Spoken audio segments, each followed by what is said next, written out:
Cement সংগ্রহ করার পরে কিছু কাজ সাথে সাথে করতে হয়, যখন লেগে যায়। প্রথম হচ্ছে যে ওখান থেকে স্যাম্পল নিয়ে বীর্য অবিলম্ব, বীর্যের আয়তন, মানে কতটুকু ঘনত্বের মধ্যে কি পরিমাণে স্পাম আছে, স্পামটা দেখা যাচ্ছে যে হয়তো একটা নির্দিষ্ট 80% আছে কিনা, 60% আছে কিনা। বীর্য যে থাকে, সবার বীর্যে যে সিমেন্ট একরকম হবে সেটা না, কারো বীর্যে বেশি সিমেন্ট স্পাম থাকবে, কারো বীর্যে স্পামটা কম থাকবে।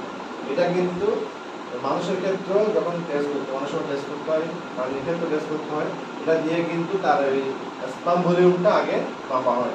এবং একটা জিনিস হচ্ছে যে স্পামগুলোর গতিশীলতা আছে কিনা, মুভ করতেছে কিনা। যদি মুভ না করে জায়গায় স্থির হয়ে থাকে, তাই যদি অনেক স্পামের মধ্যে, অনেক সিমেন্টের মধ্যে মৃত বীর্য। সিমেন্ট মানে কি আসলে দেখেন, সিমেন্ট আর স্পাম দুটার মধ্যে পার্থক্য। সিমেন্ট হচ্ছে যে ওই স্পামটা যেটার সাথে তরলটা মিক্স থাকে, মানে অন্যান্য যে আমি পড়াইছিলাম না, ওই যে বিভিন্ন গ্ল্যান্ডের যে সিক্রেশনগুলো, যেটা সিমেন্টটা, যেটা স্পামটাকে ট্র্যাকটা যাতে পিচ্ছিল করে।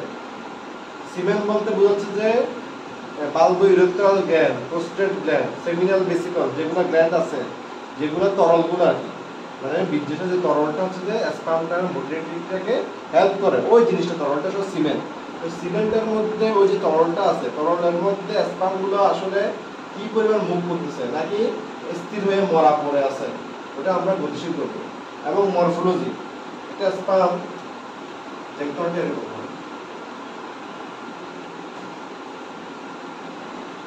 ঠিক আছে। মাথা, বডি, লেস, লেস দিয়ে কিন্তু সে প্রোপেল করে, অর্থাৎ লেস দিয়ে কিন্তু সে মুভ করে।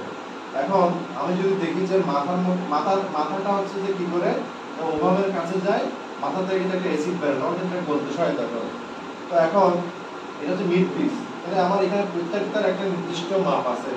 এটা আমাকে যখন মরফোলজি ধরনের এটা হ্যাড ঠিক আছে কিনা, মাথা ঠিক আছে কিনা, মিড পিস ঠিক আছে কিনা, লেস ঠিক আছে কিনা, মানে স্পামের মধ্যে প্রতিবন্ধী স্পাম আছে, আধা আতুর আছে, ল্যাংড়া আছে। তো আমার মরফোলজি চেক করলে কিন্তু আমরা ওটা বুঝতে পারবো। মরফোলজি হচ্ছে যে রূপবিদ্যা, এটা কিরকম আছে সেটা আমরা দেখতে আমরা বুঝতে পারবো। তারপর হচ্ছে যে এটাকে ওই স্পামটা, সিমেন্টটা তো অল্প জিনিস, তো 10 গ্রাম 15 ml 10 ml বা আমার স্পেসে বলবো না, তো 7-8 10 ml মতো হবে। তো ওইটা দিয়ে তো আমি সরাসরি এতগুলো 300-400 কাপে দিতে পারবো। তাহলে আমাকে ওটা কি করতে হবে, ডাইলুট করতে হবে। ডাইলুট করে ওটাকে আমরা কি করবো, এটাকে একটা তরল পদ্ধতি প্রসারিত করবো। এটা আমি পরবর্তী তরল পদ্ধতি প্রসারিত করার পরে ওটাকে আমরা ভলিউমটা বাড়াবো, 300-400 ডোজ রেডি করবো। তারপর হচ্ছে কুলিং, এটা আমাকে ঠান্ডা করতে হবে। ঠান্ডা বলতে 4 ডিগ্রি 5 ডিগ্রি সেলসিয়াসের উপর। এখানে আমরা যে সিমেন্টগুলো ব্যবহার করি সরকারিভাবে, এখানে কিন্তু দুই ধরনের সিমেন্টের অপশন আছে, একটা হচ্ছে তরল সিমেন্ট, একটা হিমায়িত সিমেন্ট। আমাদের কাছে যেগুলো আসে মনে হলো হিমায়িত সিমেন্ট, কারণ ঢাকা থেকে এত দূর আসতে তরল সিমেন্ট থাকবে না। কিন্তু তরল সিমেন্টটা হচ্ছে যে তাজা ব্যবহার করলে ঠান্ডা রাখা হয়, হিমায়িত না করে, তখন হচ্ছে ওইটা তরল সিমেন্টটা দিয়ে কিন্তু কৃত্রিম প্রজনন করা যায়। কিন্তু যদি আমার লং টার্ম, যদি আমাকে মানে আমি ঢাকা থেকে রাঙ্গামাটি আনতেছি, তখন তো আমাকে, আমি ঢাকার আশেপাশে সাভারে আমি কিন্তু সহজে কিন্তু তরল সিমেন্ট ব্যবহার করতে পারি। যখন সেটা রাঙ্গামাটি আসতেছে তখন সেটা আমাকে কি করতে হচ্ছে, হিমায়িত করে ধীরে ধীরে ফ্রিজিং করে তখন আমাকে সেটা পাঠাতে হচ্ছে। আমাদের রিপোর্ট যেটা আমরা প্রতি মাসে পাঠাই, সেখানে কিন্তু দুটো অপশন থাকে, তরল সিমেন্ট, হিমায়িত সিমেন্ট। যারা তরল সিমেন্ট ব্যবহার করে তারা তরল সিমেন্ট রিপোর্ট দেয়, আর যারা হিমায়িত সিমেন্ট আমরা ব্যবহার করি আমরা হিমায়িত সিমেন্ট রিপোর্ট দিই। তরল সিমেন্টগুলো সব পরিমাণ অনেক বেশি থাকে, এটা ইয়ার টিউবের মধ্যে থাকে, এটা কি ওই পরিমাণ বেশি থাকে কারণ এটা তো তরল অবস্থায় সংরক্ষণ করা হয়েছে। আর এটা হিমায়িত অবস্থায় যখন ঠান্ডা করে ফেলছে, এটা তো অলরেডি স্কুইজ হয়ে গেছে। পরে যখন আমরা ইয়ার মধ্যে দিচ্ছি, এরপর তো ওভাবে বাড়তেছে না। তরল অবস্থা তো বেশি ডোজে তো সংরক্ষণ করা হচ্ছে, তরল অবস্থায় ডোজটা তো এই জিনিসটা বেশি থাকে। ওইটা কি একটা আমরা যেরকম ওই হিমায়িতগুলো একটা দূর থেকে না 2-300 ভাবে দেওয়া হয়, ওইটা কি এরকম না? ওইটা সবগুলো কিন্তু আগে তরল পদার্থে মিশানো হচ্ছে, মানে যেটার সাথে এটাকে বলে এক্সটেন্ডারে মিশিয়ে এটা ভলিউম বাড়াচ্ছে। তো ভলিউম বাড়ানোর পরে যদি আমি যদি সাথে ঠান্ডা করে ব্যবহার করি, সেটা তরল সিমেন্ট ব্যবহার করতেছি। আর হিমায়িত বললে তো আমি দূরে মানে সংরক্ষণ করতে চাইলে তখন আমি হিমায়িত ব্যবহার করতেছি। এটা এখন মনে করেন আমি আমার আশেপাশে, আমার কাছে এখন আশেপাশে আমার সাবার আছে, আমি ওখানে ব্যবহার করতে পারি, ঠান্ডা করে আমি সিমেন্টটা ব্যবহার করতে পারছি, সমস্যা। তো আমি তরল সিমেন্ট এই পর্যন্ত বোঝা লাগলো তো পাই না, হিমায়িত সিমেন্ট গুলো পাইছি। আমার মনে হয় নরমাল সিমেন্ট গুলো আশেপাশে ব্যবহার করে বেশি, মানে যদি আশেপাশে এই যদি পর্যন্ত আসে, হ্যাঁ এই পর্যন্ত হয় আসতে পারে। সঞ্চয়স্থান নাইট্রোজেন ট্যাঙ্কের মধ্যে অ্যাসিডের মধ্যে ইমাইতে বীজগুলোকে সংরক্ষণ করা হয়। এখানে একটা জিনিস মনে রাখতে হবে যে এখানে যদি কোনো ধরনের পলিউশন হয় বা হাতের স্পর্শে বা কোনো বিভিন্ন ব্যাকটেরিয়া ভাইরাস মুক্ত রাখতে হবে। যদি ব্যাকটেরিয়া ভাইরাস আক্রান্ত হয় বা প্রসেসিং এর সময় যদি কোনো ধরনের গরুর কোনো অসুস্থ গরুর কোনো কিছু মিশে, তাহলে এটা কিন্তু যে সিমেন্টটা দেওয়া হবে সেটা কোয়ালিটি অনেক কমে যাবে এবং ঠিকভাবে এবং অবশ্যই এখানে একটা জিনিস ব্রুসেলোসিস যে রোগগুলো আছে, ব্রুসেলা ট্রাইকোমোনিসিস যেগুলো তাহলে অ্যাবর্শন হয়, এই ধরনের গরু যেন সংস্পর্শে না সেটা রাখতে হবে। এবং এখানে এই লোকটা কিন্তু গ্লাস পরে না, কিন্তু গ্লাস পরাটা ভালো, কারণ ওই লোকটা হয়তো বিভিন্ন জায়গায় বিভিন্ন গরুতে হাত দিয়ে আসছে, সামহাও যদি তার হাত থেকে যদি এখানে যদি কোনো ইনফেকশন হয় তাহলে কিন্তু গাভীটাকে কি করে দিয়ে অবসর করে দেবে। সেজন্য সবসময় কিন্তু ওইটা ধরার সময় যে ধরতেছে ওটা ওখানে যে হাত দিচ্ছে তার হাতের মধ্যে থেকেও ওই নাইট্রোজেনের জীবাণু দিতে পারে। এখন হচ্ছে ওই যে সাতটার থেকে যেটা পরিচয় রাখা বীর্য সংগ্রহের বিবরণ যেগুলো আছে, তাতে কিভাবে সংগ্রহ করছে, এখানে তার কি ধরনের বীর্য পাইছে, কতটুকু বীর্যের উপর মূল্যায়ন, প্রত্যেকটা যে সারগুলো আছে আমার যে মনে করি আমেরিকান ডেল তাদের কাছে 10টা সার আছে, 10টা সার এরা রেগুলার টেস্ট করে, তো এটা ওদের যে রেগুলার টেস্টে অ্যানালাইসিস করে বীর্যের উপর থেকে মূল্যায়ন করতেছে যে আয়তন কত, ঘনত্ব কত, গতিশীলতা কেমন, এগুলো একটা রিপোর্ট হয়। এই রিপোর্টগুলো ওদের একটা ফাইল কেমেটে ফাইলে থাকে, ওটা কিন্তু পারফরমেন্স সবসময় অ্যানালাইসিস হয়। পারফরমেন্স খারাপ হলে কি করতে হয়, জিনিসটা পরিবেশন করে বাদ দিতে হবে। এটা হচ্ছে আমার একটা সিলেকশনের পরবর্তী পদ্ধতি। এখন আমি 5টা বলতে একটু নামাজ পড়ি, কারণ হচ্ছে এখন দিন একটু ছোট হয়ে যাচ্ছে, তো হয়ে যাবে 7:30 ওরা পরে আর কি বলবো।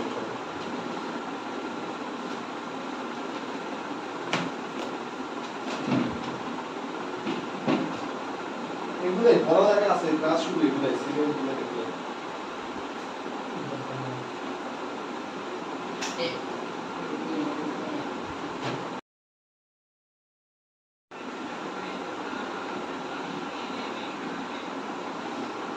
যে সরকারি আসল মুক্ত আমাদের বন্ধ রাখতে হয়।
কথা ঘুরে ফিরে এগুলো একই।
সিমেন্ট মেইনটেনেন্স হচ্ছে বীজগুলোকে বা সিমেন্টগুলোকে কিভাবে মেইনটেনেন্স করবে, আপনি কিভাবে এটাকে মানে ঠিক রাখবে। এটা হচ্ছে ঠিক রাখার জন্য হচ্ছে -196°C টেম্পারেচার, এটা হচ্ছে নাইট্রোজেনের, এটা খুব একটা ইম্পর্টেন্ট টেম্পারেচার, যেটা নাইট্রোজেন পুরো ফ্রিজিং হয়, নাইট্রোজেন ফ্রিজিং করা হয়, যেটার মধ্যে সরবরাহ করা হয়। তখন নাইট্রোজেন ট্যাঙ্কের মধ্যে ওই যেটা নাইট্রোজেনের যে এটা আছে সেটার মধ্যে ওই নাইট্রোজেনের যে তরলটা আছে সেটার মধ্যে বাষ্প আকারে যেটা নাইট্রোজেন আছে সেটার মধ্যে বীজটা পুরোপুরি ডুবে আছে কিনা সেটা চেক করতে হবে।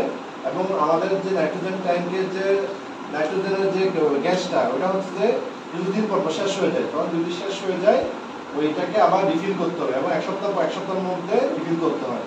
এবং এই যে ওই যে আমি যেটা বলছি যে ক্যানটা খোলার পরে যাতে ওই বীজটার সাথে ওই ক্যানের সাথে যাতে বাতাসের এক্সপোজার কম হয়, বাতাসে যদি এক্সপোজার হয় গ্যাসটা উড়ে যাবে বা ওইটার মধ্যে যে কুলিংটা নষ্ট হয়ে যায়, সেজন্য কিন্তু যত দ্রুত সম্ভব বায়োর এক্সপোজার কমিয়ে দিয়ে সেটাকে আবার ক্লোজ করে দিতে হবে। এবং যদি আমি নাইট্রোজেন ক্যানের মধ্যে সিমেন্টগুলোকে হাত দিয়ে ধরি, আমার শরীরের তাপের কারণে ওই সিমেন্টের ক্ষতি হতে পারে, সেজন্য আমার অবশ্যই এখানে গ্লাভস ব্যবহার করা উচিত। এবং বীর্য গলিয়ে আমাকে বেশিক্ষণ রেখে দেওয়া যাবে না, বীর্য গলিয়ে দেখা যাচ্ছে আমি একটু মনে করলাম চা খাবো, পানি খাবো, এগুলো করা যাবে না। আমাকে অতি দ্রুত এটাকে আমার তাৎক্ষণিক ব্যবহার করে ফেলতে হবে। বীর্য গলানোর সাথে সাথে বীর্যটা আমরা 30 থেকে 35 সেকেন্ড 37°C টেম্পারেচারে গলিয়ে তাৎক্ষণিক এটা আমরা ব্যবহার করবো।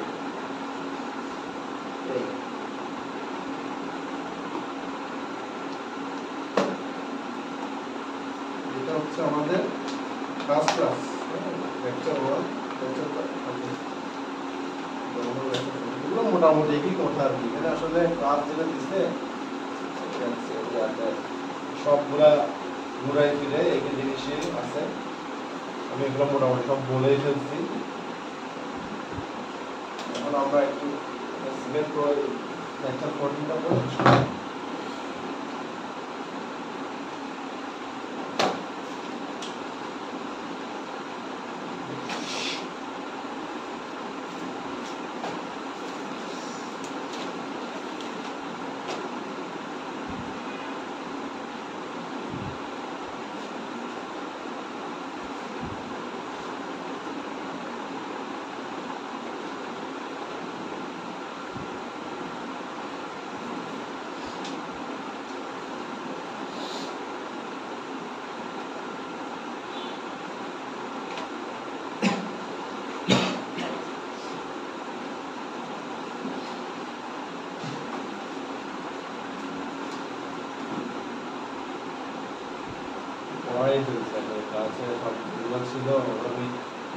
ক্লাস দুটা মোটামুটি একই, কিন্তু এটা আমি মোটামুটি পড়াই ফেলেছি।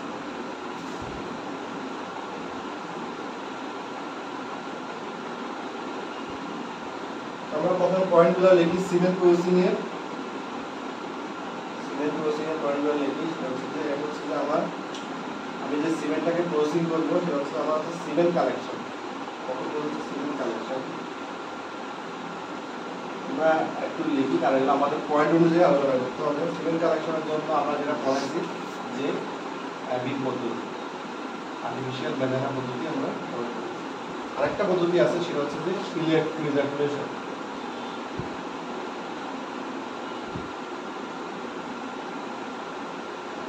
ইলেকট্রিক রিসার্কুলেশনটা এটা হচ্ছে যে একটা ইলেকট্রিক্যাল ইম্পালসের মাধ্যমে সিমেন্ট কালেকশন করা হয়।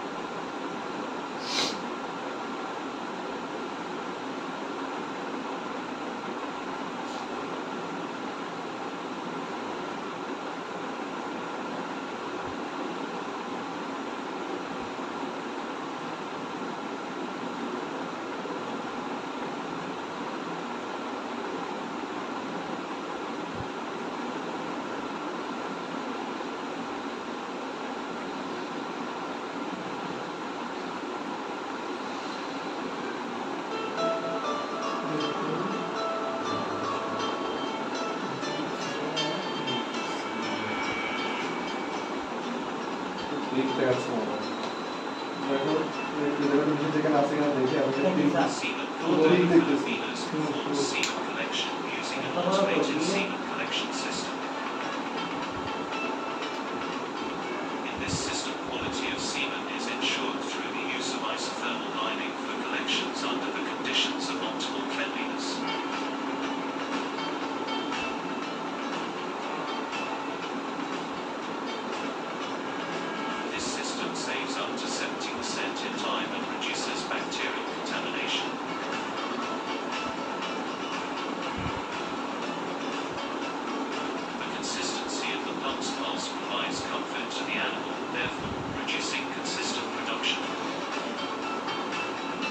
ইলেকট্রিক্যাল ইম্পালসের মাধ্যমে এই জিনিসটা তৈরি করা আর কি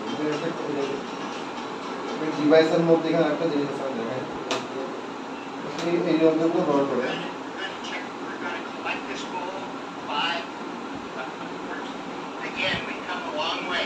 এটার মধ্যে ঢুকাই দিয়ে ইলেকট্রিক ইম্পালসের মাধ্যমে এখানের মধ্যে থেকে সিমেন্টটা কানেকশন করতে পারে এটা ইলেকট্রিক যেটার মধ্যে ইলেকট্রিক্যাল যে যন্ত্রপাতি সেগুলো ব্যবহার করা হয় ঠিক আছে এটা কিন্তু কম প্রচলিত বেশি প্রচলিত হচ্ছে যে আর্টিফিশিয়াল বেদানা পদ্ধতি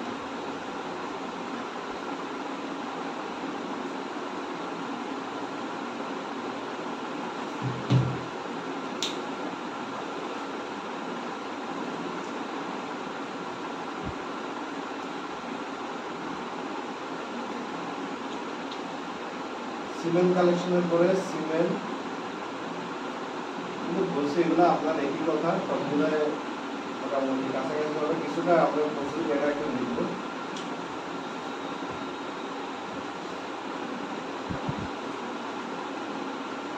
আমরা কিন্তু এখন সিমেন্ট প্রসেসিংটা করতেছি প্রথমে আমরা পয়েন্টটা লিখতেছি এটা কম্পিউটার এনার্জি জায়গা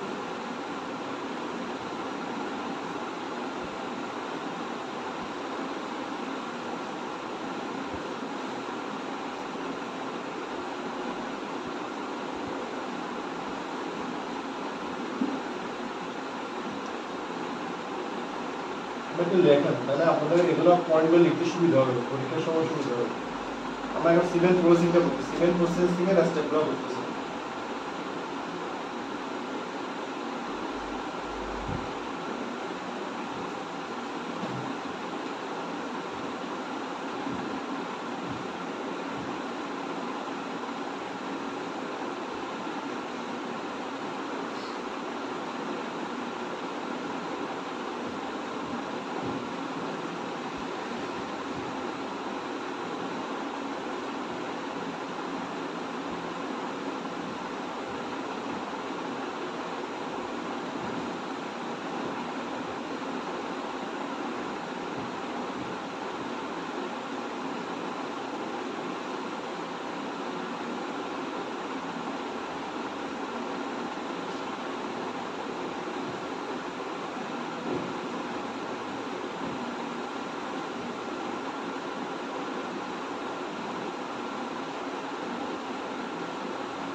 এটা সিমেন্ট প্রসেসিং বা ফ্রোজেন সিমেন্ট প্রসেসিং দুটাই আর প্রসেসিংটা শুরুতে করতেছি দেখে দিচ্ছি আমি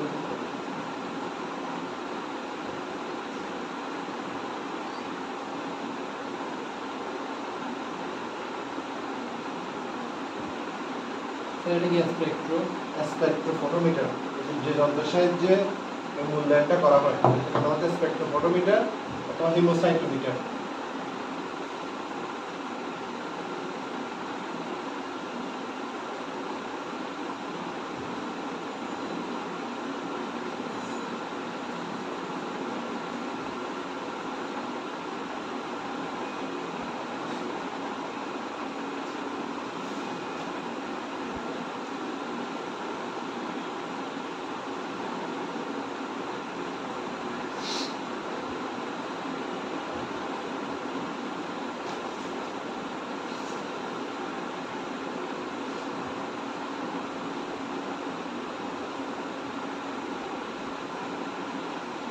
তাহলে আমরা প্রথমে হচ্ছে যে সিমেন্ট কালেকশন করব কৃত্রিম বেচারা পদ্ধতি অথবা ইলেকট্রিফিকেশনের মাধ্যমে। এক্ষেত্রে আমরা ডামি গরু ইউজ করব। ওখান থেকে সিমেন্টটা আর্টিফিশিয়াল বেচারার মধ্যে কালেক্টিং টিউবের মধ্যে থাকবে, সেটাকে নিয়ে আমরা ল্যাবে চলে আসবো। সিমেন্ট অ্যানালাইসিস করব ল্যাবে গিয়ে আমরা সিমেন্টের এই আকার, সাইজ, আয়তন, রং, ঘনত্ব এগুলো স্টাডি করব।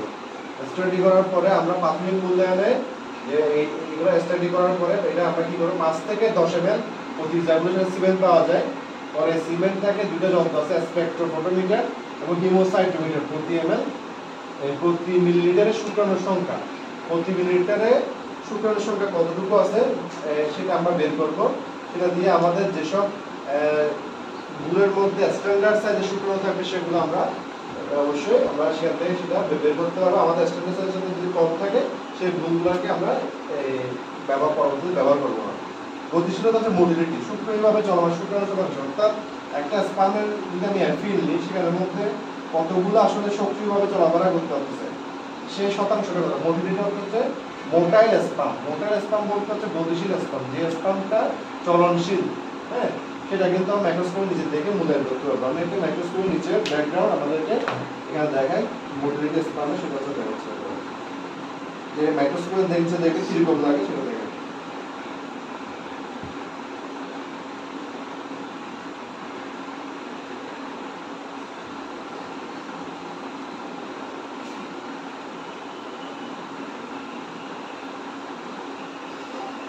Motile sperm in microscope.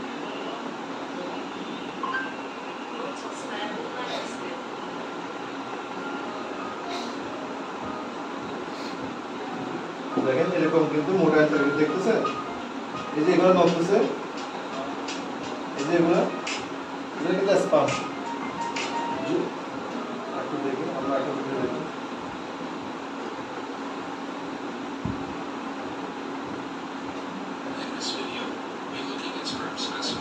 Microscope নিচে দেখেন দেখা যাচ্ছে ছোট ছোট ছোট ব্যাঙাচির মতো যেগুলো হচ্ছে সেগুলো স্পাম, ঠিক আছে। এবং একটা এটা নির্দিষ্ট স্পেকট্রোফটোমিটার বা এর মাধ্যমে করে, এবং একটা ফিল্ডের মধ্যে কতগুলো মোডাল স্পাম আছে সেটা কিন্তু অটোমেটিক ওই মেশিনের মাধ্যমে কিন্তু ক্যালকুলেট করা যায়, কাউন্ট করা যায়। এটা আলাদাভাবে আপনাকে গুনতে হবে না। স্পেকট্রোফটোমিটার বা হিমোসাইটোমিটারের মধ্যে দিলে এটা কিন্তু অটোমেটিক কাউন্ট হয়ে যাবে। এগুলো কিন্তু এখন মেশিন সবকিছু মেশিনে কাউন্ট করবে। অলরেডি মোডাল স্পাম দেখেন, এখানে যদি মিক্রোস্পাম থাকে সেটাও বের হয়ে যাবে কতগুলো মিক্রোস্পাম আছে। এবং এক এমএলের মধ্যে কারো দেখা যাচ্ছে 1 কোটি থাকতে পারে, কারো 50 লাখ থাকতে পারে, কারো নাও থাকতে পারে। সেই সেটার বেসিস থেকে কিছু সেটা আমরা করতে পারছি। এটা মানুষের ক্ষেত্রে করে যখন কোনো মহিলার বাচ্চা হয় না, তখন এটা কি তার সমস্যা নেই, তার হাজবেন্ডের সমস্যা, তখন কিন্তু তার স্পামটা নিয়ে চেক করে দেখে। যদি সেখানে অনেক সময় কারো ক্ষেত্রে 70% ভায়াবল স্পাম থাকে, তারপর 80% থাকে, যদি 20%, 50%, 30% থাকে, বা তাদের ক্ষেত্রে সমস্যা, তখন তারা কি করে ওই পরবর্তীতে ওই যে বিভিন্ন টেকনিক আছে, আর্টিফিশিয়াল টেকনিক, সেগুলোতে তারা যেয়ে থাকে। এটা কিন্তু আলাদাভাবে যে গরুর জন্য একরকম মানুষের, এটা কিন্তু একই মিটার, এই যে স্পামটা কিন্তু কাউন্ট করা হয়।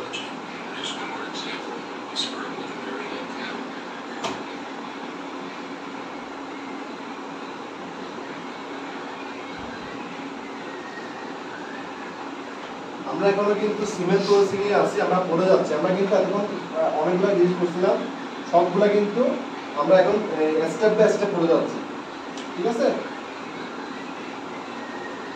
তাহলে আমার ল্যাবের কাজ মোটামুটি শেষ। সেটা আমি এতক্ষণ যেটা করছি এটা হচ্ছে আমার ল্যাবের মধ্যে আমি কি কি জিনিস স্পাম কালেকশনের পরে করব সেটা। মোবাইলে চালাচ্ছি, জি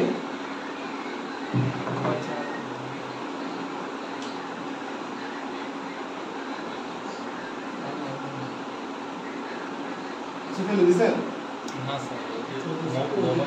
হ্যাঁ এইখানে চলছে না, না ওই এখানে পাশে এই তো এখানে চলছে, একটু দেখেন। এটা আমাদের 5 নাম্বার পয়েন্ট, কিন্তু আগেরটা কন্টিনিউশন।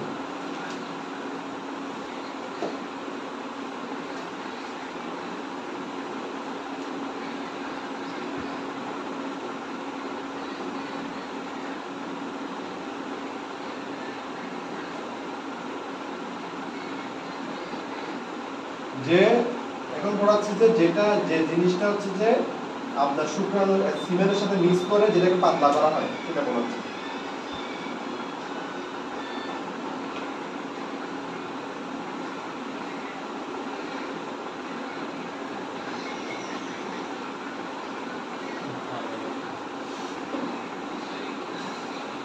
ফোনটা কার ভাই?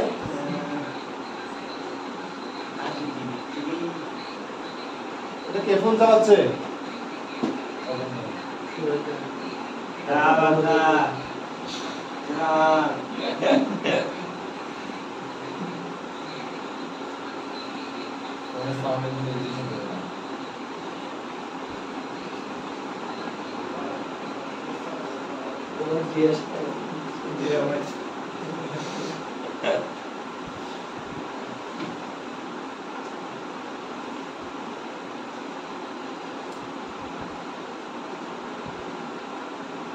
আপনারা স্টেপগুলো লেখেন। সিমেন্ট প্রসেসিং এর শুরু থেকে আবার 4 নম্বর স্টেপ গেছি, এটা 5 নম্বর স্টেপ।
মানে এটা শুক্রাণুর জন্য খাদ্য দেওয়া হয় আর কি, সুক্রোজ গ্লুকোজ।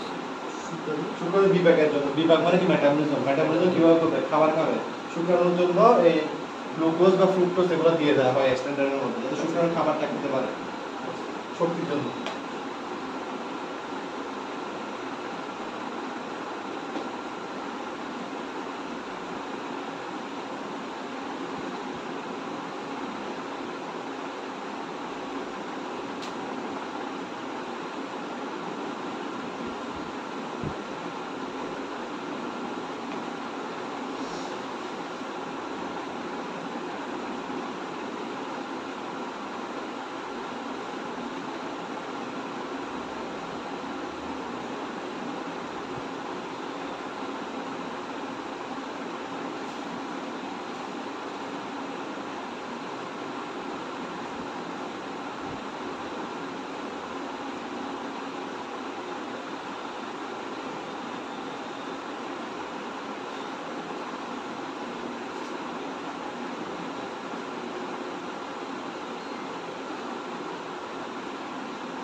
তাহলে এখানে যে তরলটা থাকে সেটা হচ্ছে এক্সপেন্ডার করে শুধু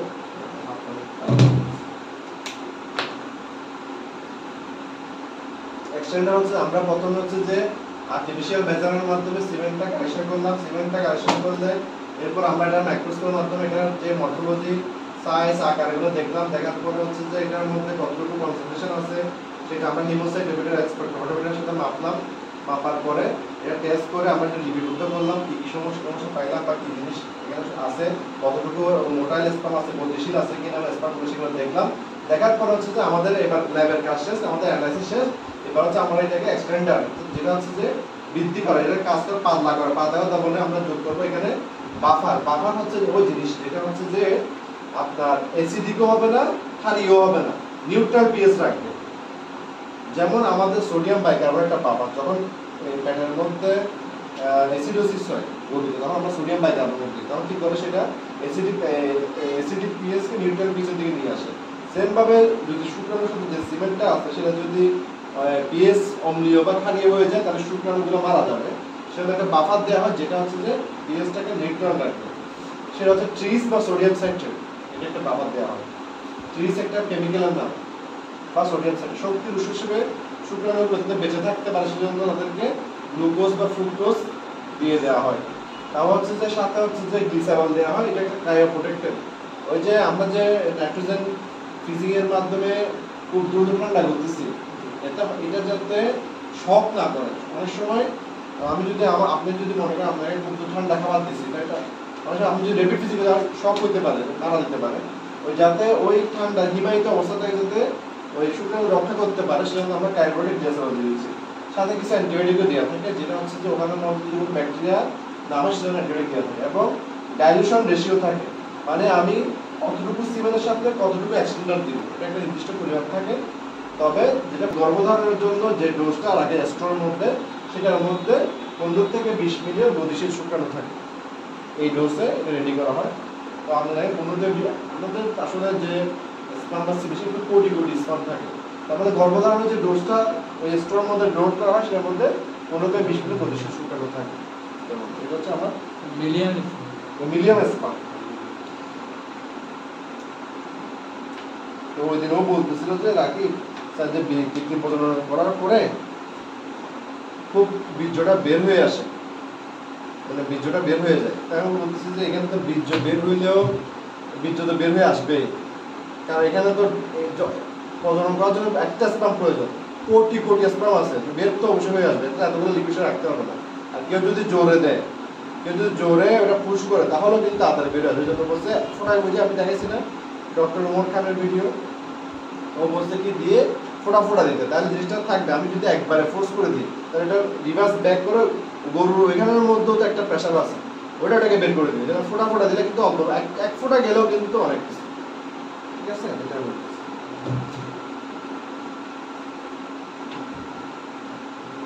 তারপর আমরা এক্সটেন্ডার করলাম, এক্সটেন্ডারের পর হচ্ছে আমরা এখন আমরা আসলে পুরো প্রসেসটাই এখন আমরা সিরিয়াল প্রসেসিং প্রসেসটাই একটা একটা পড়ে যাচ্ছে। আমরা এতক্ষণ ডিটেলসে করছি, আমরা এখন প্রসেসটা পড়ে যাচ্ছে।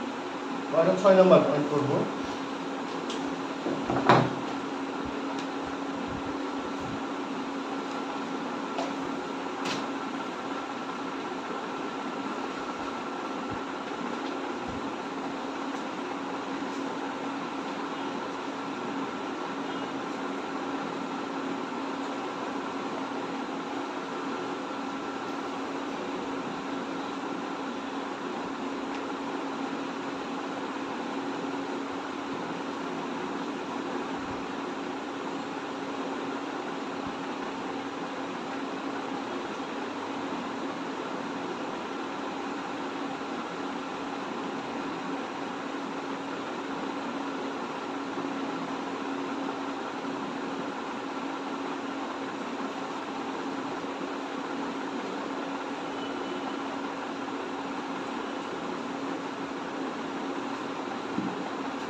তাহলে আমরা হচ্ছে যে সিমেন্টের যে স্টেজে ছিলাম সেটা হচ্ছে যে সিমেন্ট এক্সটেন্ডার থেকে সিমেন্টটা মিক্স করে এটাকে আমরা তরলটাকে আমরা বৃদ্ধি করলাম, বৃদ্ধি করে সেখান থেকে আমরা ঠান্ডা করে ওই 37 ডিগ্রি থেকে 5 ডিগ্রি সেলসিয়াসে নিয়ে আসবো। পরবর্তীতে আমরা 192 যাবো বা 5 ডিগ্রি সেলসিয়াসে নিয়ে এসে ঠান্ডা করবো। এটা তরল সিমেন্ট, তরল ঠান্ডা সিমেন্ট, এটা কিন্তু আমরা এই অবস্থায় ব্যবহার করতে পারবো।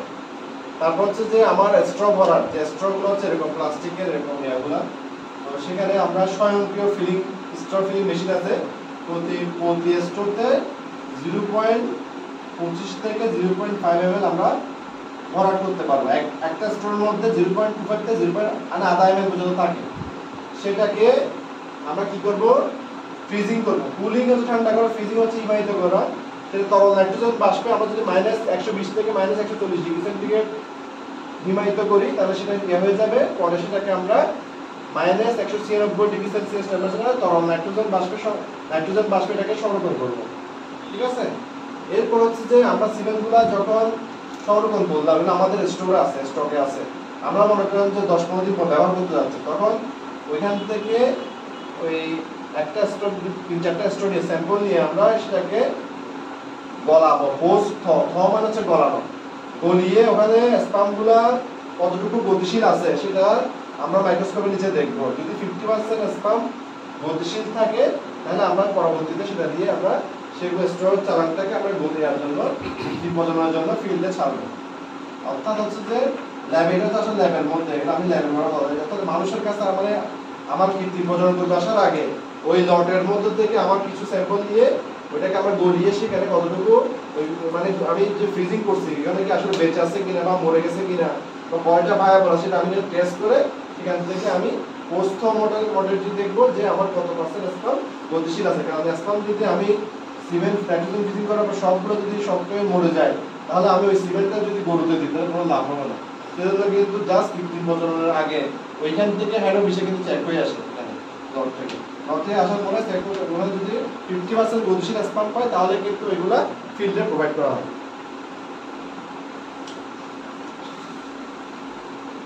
এখন সিমেন্ট প্রসেসিং এর 9 নাম্বার ইয়াতে বললাম। ঠিক আছে? এটা কিন্তু সিমেন্ট প্রসেসিং বলাচ্ছে, আপনারা সিকোয়েন্সটা মেইনটেইন করি। সিমেন্ট প্রসেসিং শুরু থেকে শেষ পর্যন্ত এটা হচ্ছে সম্পূর্ণ কাইরোবি, এটা আমাদেরকে কৃত্রিম প্রজননের উপর বিধান না, এটা হচ্ছে যেখানে সিমেন্ট উৎপাদন হয় ওইখানে এর করতেছে।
আমরা আগে এটা বলি যে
ভায়াবিলিটি বলতে বোঝাচ্ছে জীবন্ত আছে কিনা না মরে গেছে। অত ভায়াবিলিটি অত হচ্ছে যে জীবন্ত গলানোর পরে কতটুকু জীবন্ত আছে, শুক্রাণুর কার্যক্ষমতা কেমন আছে। এবং অ্যাক্রোজোম বলতে শুক্রাণু যেটা মাথা এটাকে বলে অ্যাক্রোজোম, এটা হচ্ছে টেল, হ্যাঁ এটা হচ্ছে মিড পিস, এটা বডি, এটা হচ্ছে মিড পিস, এটা হচ্ছে অ্যাক্রোজোম। শুক্রাণুর যে মাথার একটা শুক্রাণু থাকে এখান থেকে কেমিক্যাল দিয়ে ওই ডিম বানানো এটাকে গলিয়ে এখানের মধ্যে ডিএনএটা এটা হয়ে যায়, এটা অ্যাক্রোজোম। এটা ঠিক আছে কিনা। এবং দীর্ঘমেয়াদী সঞ্চয়ের জন্য ট্যাঙ্কে বড় ট্যাঙ্কে সংরক্ষণ করা হয় গলানোর জন্য 37 ডিগ্রি সেলসিয়াস তাপমাত্রায় 30 থেকে 45 সেকেন্ড রেখে করা হয়। শুক্রাণুর যে পিএস হচ্ছে 6.8 থেকে 7.4। আমাদের যে নিউট্রাল পিএস সেটা হচ্ছে 7 আর শুক্রাণুর পিএস থাকে 6.8 থেকে 7.4, এটা স্ট্যান্ডার্ড পিএস। এটা হচ্ছে যে স্ট্যান্ডার্ড, এটা হচ্ছে যদি 6 এর কম বা 8 এর বেশি থাকে তাহলে ওইখানের মধ্যে ওই স্পার্মটা সার্ভাইভ করতে পারবে না। এবং ওই স্পার্মের মধ্যে যেটা স্ট্যান্ডার্ড সেটা হচ্ছে যে 70% গতিশীল স্পার্ম থাকলে এটা আমরা বলি যে স্পার্মটা স্ট্যান্ডার্ড।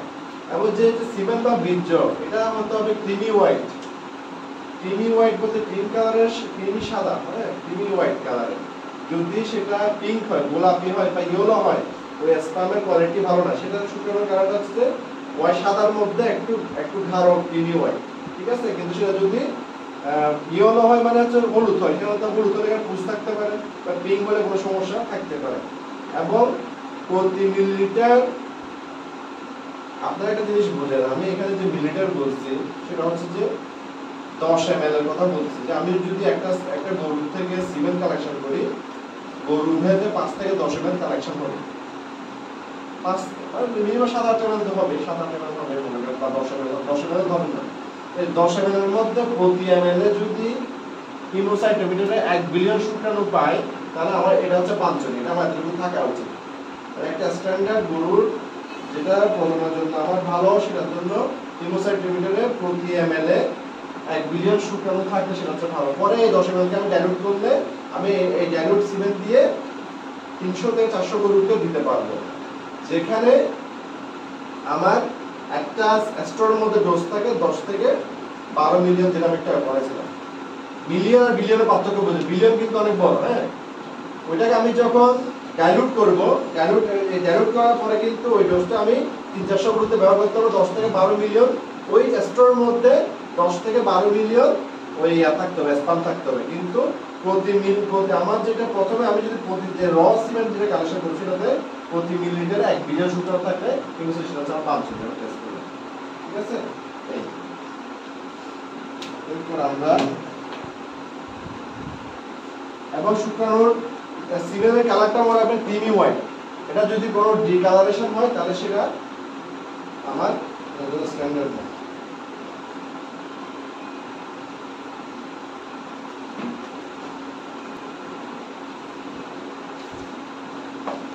এবং শুক্রাণু যে চেক করে মরফোলজি ঠিক আছে কিনা সেটা হচ্ছে মাথা হচ্ছে অ্যাক্রোজোম, মিড পিস, টেল, তিনটা চেক করে দেখা হয় যে এখানের মধ্যে কোনো অ্যাবনর্মালিটি আছে কিনা। যদি অ্যাবনর্মালিটি থাকে সেটা কিন্তু ডিম্বাণুকে সঠিকভাবে নিষিক্ত করতে পারবে না। এগুলো সব সিমেন্ট প্রসেসিং এর মধ্যে পড়া যাইতেছে। আমরা এখন 15 পর্যন্ত পড়াইছি। মানে ওই ক্রিমি হোয়াইট এটা কি বীজের কালার? হ্যাঁ, বীজের কালার। আমরা তো স্পোর মধ্যে দেখতে হ্যাঁ, মানে স্পাম না, ওই যে সিমেন্টের কালার এটা কি। তো আমরা তো স্যার এখানে যারা করবে ওই বীজের কালেকশনের পর সিমেন্টটা ক্রিমি হোয়াইট দেখা যায়। এটা হচ্ছে যারা ওখানে কালেকশন করে ওরা দেখবে এটা। তোমরা তো দেখতে, তোমাদের তো জায়গাটা ঢুক নাই, তোমাদের তো অ্যাস্ট্রো দিবে। ওটা তো চেক করবে ল্যাবে, এগুলো সব ল্যাবের কাজ করে। ওই যে আর্টিফিশিয়াল বাজারে যখন কালেকশন করছে এরপরে তো ওখানে যখন ঢালবে এর মধ্যে ফান্ডের মধ্যে তখন তো দেখা যাবে। যদি ওখানে যদি কোনো ফুসফুস থাকে সেটা বড় তো সেটা দেখা যাবে।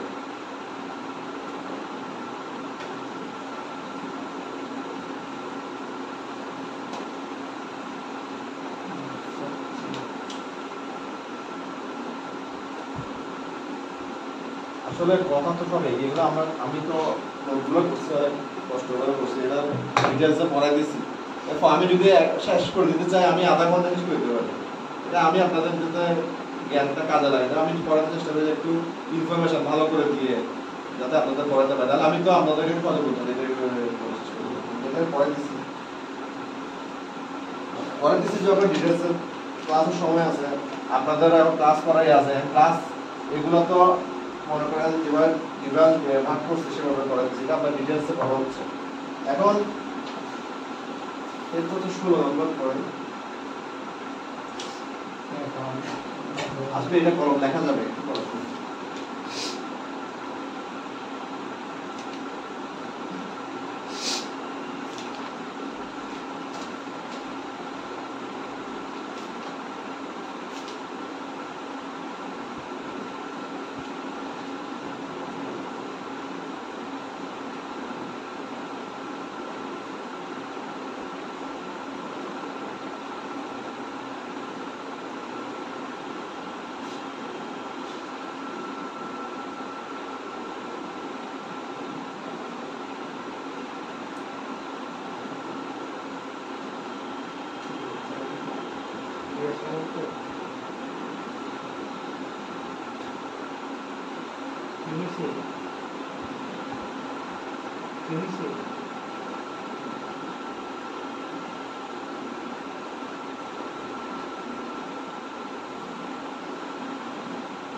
স্টেরিং মানে রং দেওয়া, এটা কি ইয়া করে বলতেছি আমি লিখি আগে বলে লিখে আমরা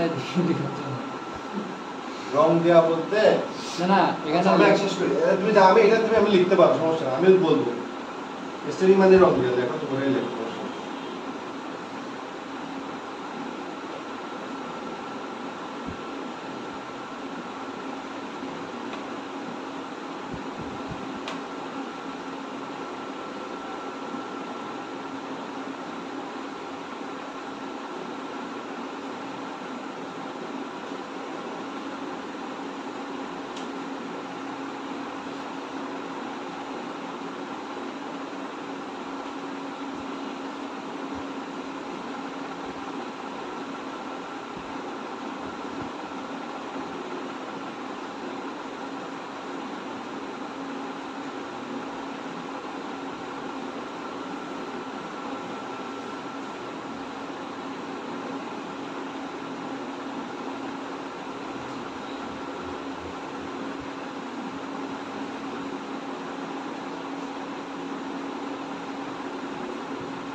অ্যাক্রোজমটা কি বলছি বলো তো? অ্যাক্রোজমটা হচ্ছে শুক্রাণুর মাথাটা টুপির মতো, বুঝতে পারছি?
তাহলে এখানে স্টেনটা কেউ বলি, যেমন মাইক্রোস্কোপের অনেক ধরনের মাইক্রোস্কোপ আছে। কতগুলো আছে নর্মাল মাইক্রোস্কোপ, যেগুলোর মধ্যে তুমি মনে করো কোনো একটা স্পাম যাচ্ছে সেটা দেখতে পারো। কত আছে লাইট মাইক্রোস্কোপ। মাইক্রোস্কোপের মধ্যে অনেক ধরনের মাইক্রোস্কোপ আছে। তো সেখানে মাইক্রোস্কোপের নিচে যখন আমরা কোনো কিছু টেস্ট করি, তখন মনে করো আমি যদি স্পাম মোটিটি দেখতে চাই, তাহলে আমি একটা স্লাইড নিব। স্লাইড তো চিনো, স্লাইড দেখছো?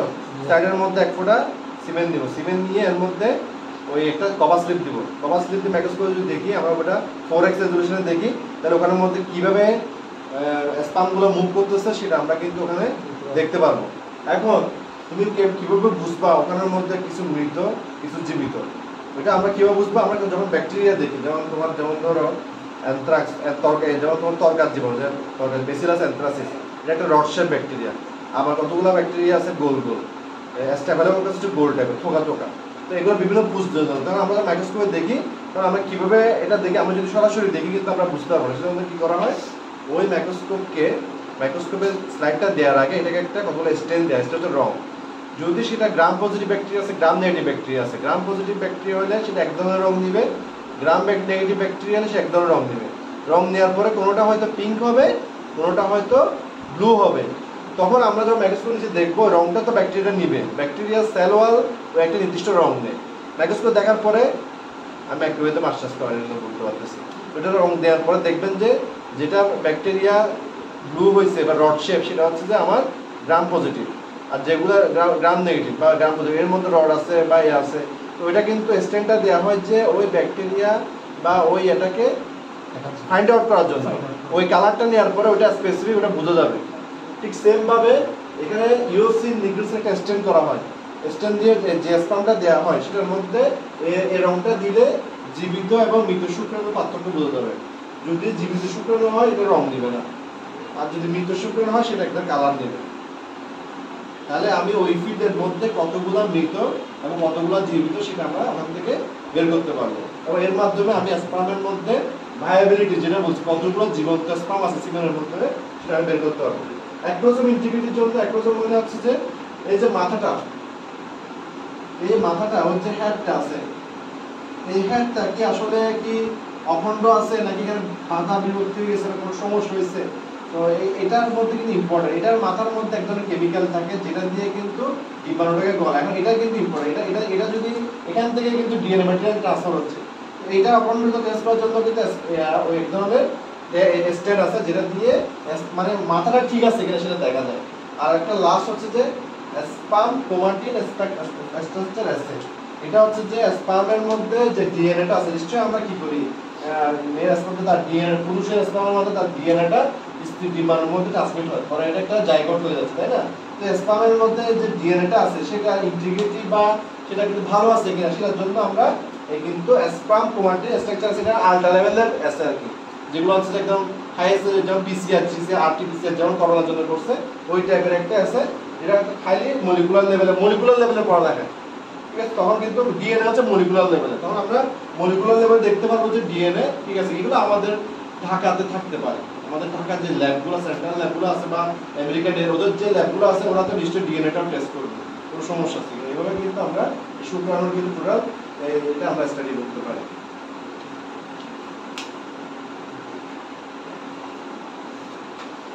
আচ্ছা, এখন আমরা আরো কয়েকটা পয়েন্ট করে শেষ করবো। সবটা মুসলিম। শুক্রাণুর মাথা টুপির মতো অংশটা হচ্ছে অ্যাক্রোসোম।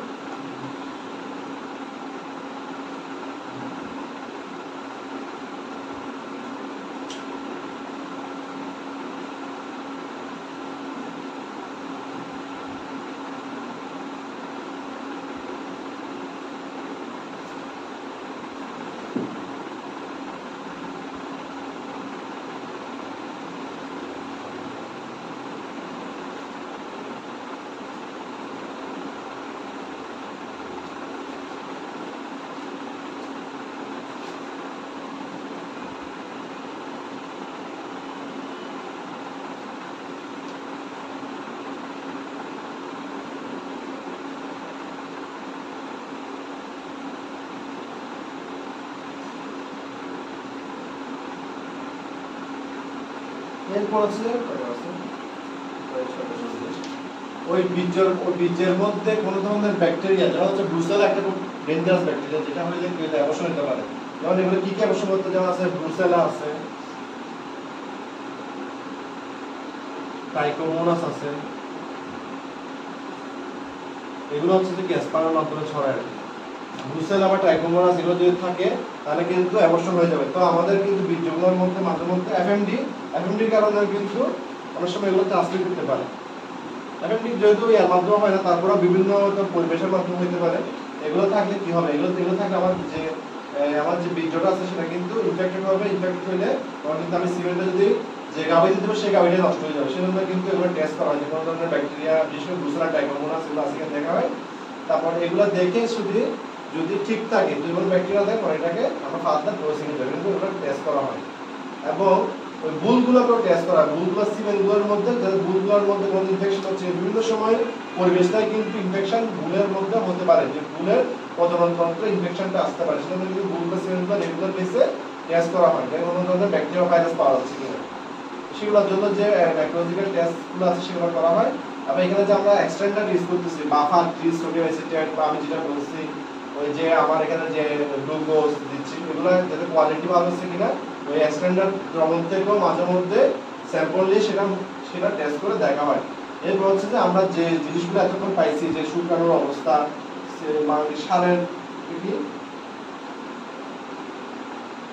সারের স্বাস্থ্য, মানে সারের স্বাস্থ্য কেমন আছে, তারপর হচ্ছে কি বীর্য পরীক্ষার ফলাফল, এগুলো কিন্তু আমাদের কিসে চলে যায়, আমাদের ডাটাবেস হয়ে যায় না, কম্পিউটারে সফট কপি চলে যায়। বীর্য পরীক্ষার ফলাফল, যে কোনো পর্যবেক্ষণ,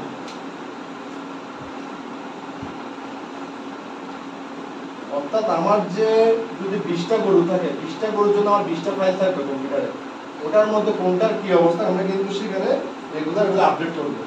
সারের স্বাস্থ্য কিরকম আছে সেটা আপডেট করবো, বীর্য পরীক্ষার ফলাফলটা আপডেট করবো। যে কোনো পর্যবেক্ষণ আমি এই যে এতগুলো যে শুরু থেকে স্টাডি করছি, যে পর্যবেক্ষণগুলো গেছি সেগুলো আমার রেকর্ডে এগুলো এন্ট্রি হয়ে যাবে, একটা ফাইল থাকবে। এটা হচ্ছে আমার টোটাল সিমেন্ট প্রসেসিং এর প্রক্রিয়া। লেকচার 4। আপনাদের কোনো প্রশ্ন থাকলে বলেন, আমি ক্লাস শেষ করতে যাচ্ছি।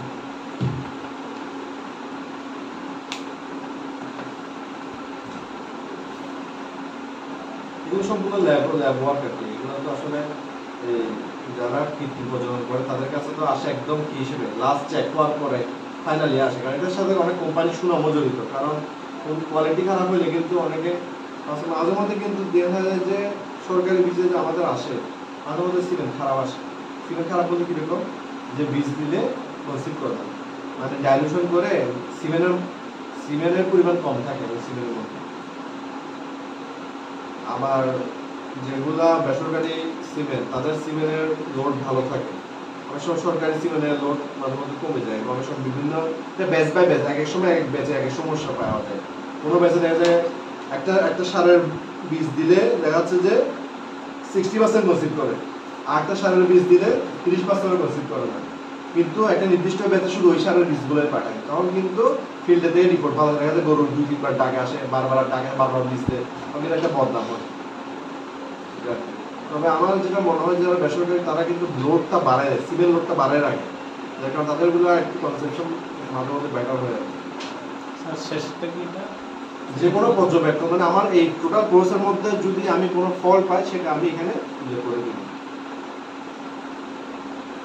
এটাই হচ্ছে টোটাল সিমেন্ট প্রিজার্ভেশন, মেইনটেনেন্স সবকিছু নিয়ে সিমেন্টের উপর ক্লাস, এর উপর ক্লাস।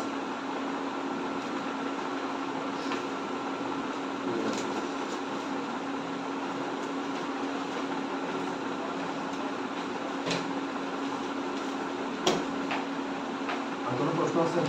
ঠিক আছে, তাহলে দেখেন, আল্লাহ দোয়া করে নেওয়ার জন্য। আসসালামু আলাইকুম।